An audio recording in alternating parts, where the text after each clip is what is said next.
नमस्कार, मैं हूं संदीप चौधरी।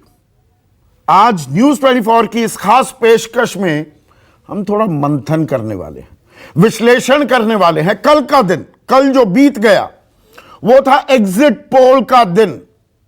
और हम ये लगातार कहते हैं, एग्जिट पोल एग्जैक्ट पोल नहीं होते। जो आंकड़े बताए गए हैं वो अंतिम नतीजे कतई नहीं है, लेकिन, और ये बड़ा लेकिन है, एक ट्रेंड, एक अनुमान, एक दिशा जरूर मिलती है एग्जिट पोल से, पोस्ट पोल सर्वेज से। तो अब ये 2 दिन, आज 8 तारीख, कल 9 तारीख, ये 2 दिन है मंथन के दिन। एग्जिट पोल को लेकर अनुमान लगाए जाएंगे, कयास लगाए जाएंगे, चिंतन किया जाएगा।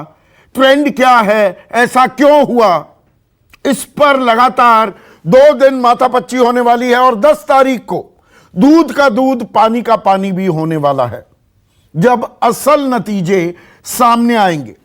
लेकिन मैंने कल भी कहा था और आज भी कह रहा हूं कि न्यूज 24 टुडेज चाणक्य का जो एनालिसिस होता है वो अमूमन सटीक बैठता है, फिट बैठता है। We hit the bull's eye more often than not, और उसके लिए ताली भी बजती है और हम गाली भी स्वीकारने के लिए तैयार हैं। जहां गलत होते हैं, औंधे मुंह अगर हमारा अनुमान गिरता है तो आप आलोचना करें, तो आपकी आलोचना भी सर आंखों पर। लेकिन जो न्यूज 24 टुडेज चाणक्य का एग्जिट पोल आया, बीजेपी की बाँछें खिल गई है, इसमें कोई शक और शुबा नहीं। और सबसे महत्वपूर्ण राज्य राजनीतिक लिहाज से उत्तर प्रदेश, जिसके बारे में कहा जाता है कि दिल्ली की गद्दी का रास्ता लखनऊ होकर गुजरता है, वहां पर कमल फिर से खिलता दिख रहा है। और इसे सेमीफाइनल कहा जा रहा था 2024 के लोकसभा चुनाव का।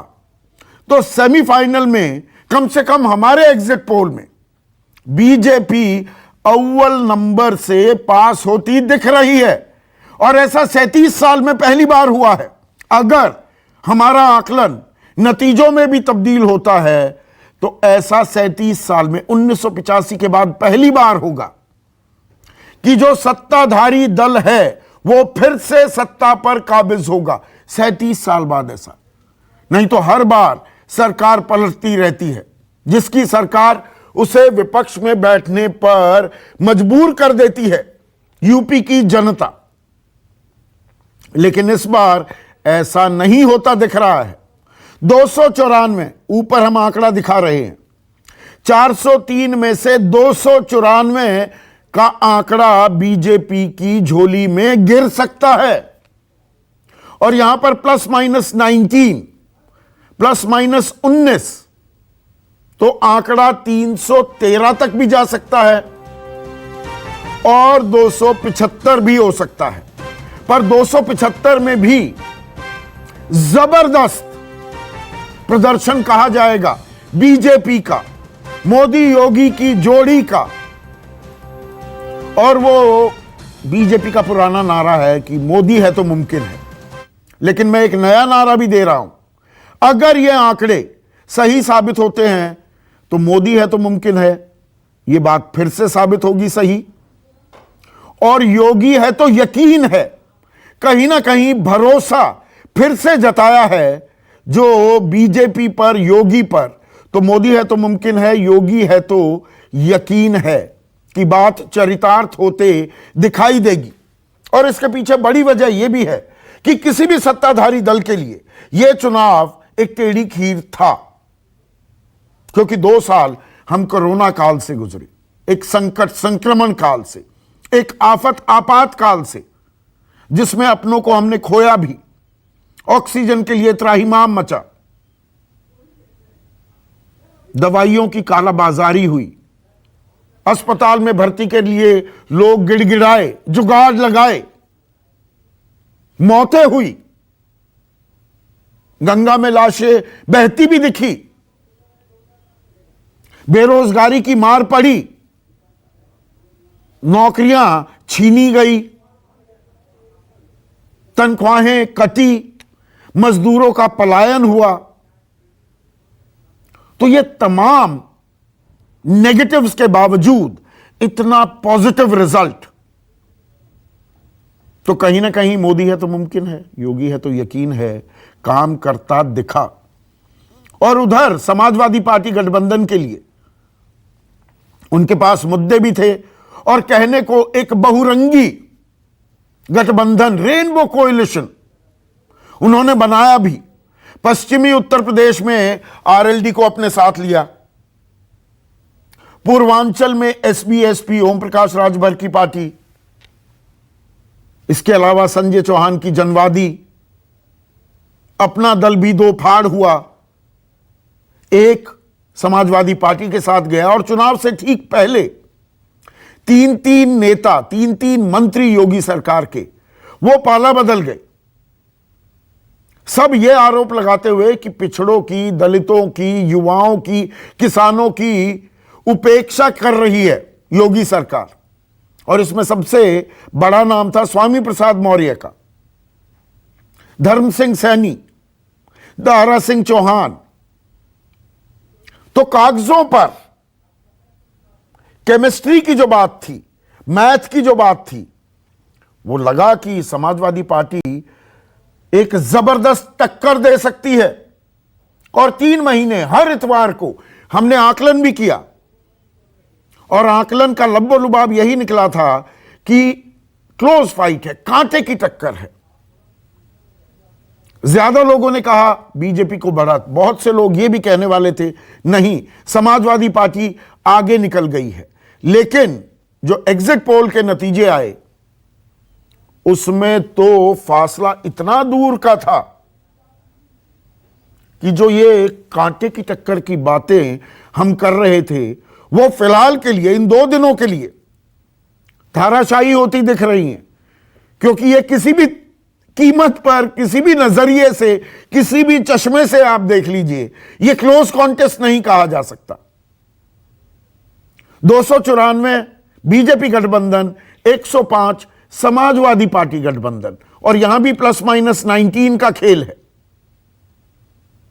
यानी कि समाजवादी पार्टी 86 तक भी जा सकती है, यानी कि ट्रिपल डिजिट्स में ना आ पाए, और बहुत हुआ तो समाजवादी पार्टी 124, 125 के करीब आ सकती है। तो भी ये अंतर 175 के करीब सीटों का लगता है। तो ऐसा क्या हुआ, ये ऐसी लहर, आंधी जो थी बीजेपी की, उसे भांप क्यों नहीं पाए हम, इस पर हम चर्चा करेंगे। और जो कानून व्यवस्था का मुद्दा था, क्या वो लोगों को भा गया, और खास महिलाओं को क्या कानून व्यवस्था का मुद्दा भा गया, और साथ ही साथ वो लाभार्थी, जिस शब्द का हम लगातार 3 महीने से इस्तेमाल कर रहे थे, वेलफेयरिज्म, मुफ्त का राशन, क्या ये काम कर गया। और जो हम सोशल इंजीनियरिंग की बात कर रहे थे कि सोशल इंजीनियरिंग समाजवादी पार्टी गठबंधन की भारी पड़ेगी क्या मोदी योगी की जोड़ी पर, ऐसा होता नहीं दिख रहा है।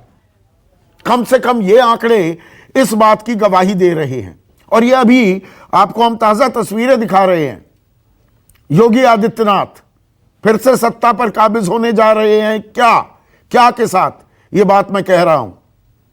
अभी जैसा वो करते हैं जब गोरखपुर में होते हैं, गायों के साथ, बछड़ों के साथ, बछिया के साथ उनको खाना चारा खिलाते हुए योगी आदित्यनाथ, ये अब से कुछ देर पहले की तस्वीरें। इस तस्वीर में एक और बात छिपी हुई है, वो ये, और हम पर आरोप लगे, बहुजन समाज पार्टी ने आरोप लगाए, कमतर आंकी जा रही है हमारी पार्टी, नेशनल मीडिया हमारे प्रति हमेशा नकारात्मक रहा है। अभी रुकिए, नतीजे आने दीजिए, पता लगेगा कि हम कितने ताकतवर हैं। लेकिन जो हमारा आकलन है, 2 पर बसपा सिमटती दिख रही है और 13% वोट बैंक रह गया है। जो 19 से 22 के बीच झूलता रहता था, उसमें जबरदस्त नुकसान बीएसपी को होता दिख रहा है। बीजेपी के खाते में 43% वोट बैंक 2017 के 39.40 से भी ऊपर। समाजवादी पार्टी ने अपना वोट बैंक बढ़ाया है, इसमें कोई शक नहीं। 2017 में 22-22.5% तीसरे नंबर की पार्टी थी वोट प्रतिशत में, तो 13% का इजाफा हुआ, लेकिन वो नाकाफी साबित हुआ है। और इसमें बड़ा खेल यह हुआ कि एक बाइपोलर कॉन्टेस्ट हुआ, सीधी टक्कर थी समाजवादी पार्टी और बीजेपी में। तो 35 का आंकड़ा देखने में सुनने में अच्छा लगता है, लेकिन नाकाफी साबित हुआ है। और कांग्रेस ऐसी आशंका भी हो सकती है कि वो अपना खाता ही ना खोल पाए। एक सीट हमारे आकलन, हमारे एग्जिट पोल के मुताबिक कांग्रेस जीतेगी और यहां पर +-1। तो ऐसा भी हो सकता है खाता ही ना खुले। यही हाल बीएसपी का भी हो सकता है कि बीएसपी का खाता ही ना खुले। तो यहां पर कुछ हद तक बंगाल की, पश्चिम बंगाल की तस्वीर दिख सकती है क्या, जहां पर सीपीएम और कांग्रेस का डब्बा गोल हो गया था, क्योंकि पश्चिम बंगाल में तृणमूल कांग्रेस और बीजेपी की सीधी टक्कर थी, पर वहां पर तृणमूल बाजी मार गई थी और पश्चिम बंगाल में एग्जिट पोल्स औंधे मुंह भी गिरे थे। हम नहीं गिरे, हमने 195 सीटें तृणमूल को दी थी, लेकिन औंधे मुंह गिरे थे।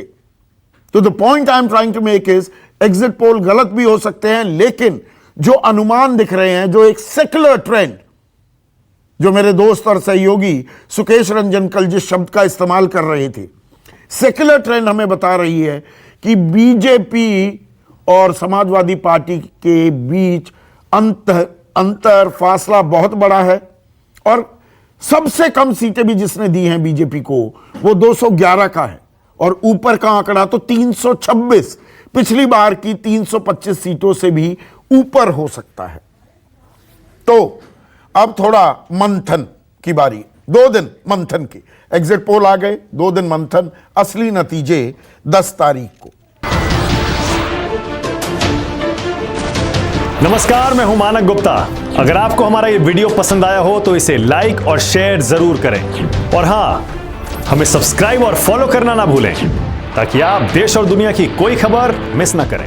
तो जुड़े रहिए हमारे साथ और देखते रहिए News 24।